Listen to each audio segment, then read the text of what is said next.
शहरातील अनेक सार्वजनिक रस्ते हे नादुरुस्त वाहने उभे करण्याचे जणू हक्काचे ठिकाणच बनले आहे। त्यामुळे रहदारीलाही अडथळा निर्माण होतो आहे।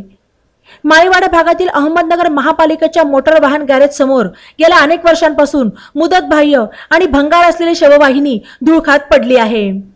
त्यामुळे शहराच्या विद्रुपीकरणात वाढ होत आहे। विशेष म्हणजे शहरातील अशी वाहने उचलण्याची जबाबदारी महापालिका प्रशासनाकडे आहे। शहराच्या सार्वजनिक रस्त्यावर बेवारस वाहनांचा प्रश्न गंभीर होत चालला आहे।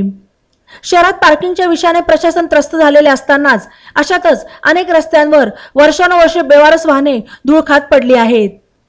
चारचाकी, रिक्षा, दुचाकी या व्यतिरिक्त इतरही वाहनांच्या सभोवताली कचऱ्याचे साम्राज्य पसरले आहे। या अतिक्रमण आणि कचऱ्यामुळे पादचाऱ्यांची गैरसोय होत आहे, तसेच सार्वजनिक आरोग्यावर दुष्परिणाम होतो आहे।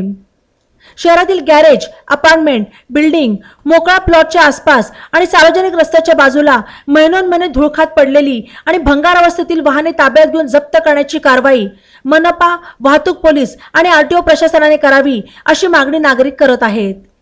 बातम्यांसाठी ई नवा यूट्यूब चॅनलला सबस्क्राईब करा आणि बेल आयकॉनवर प्रेस करा।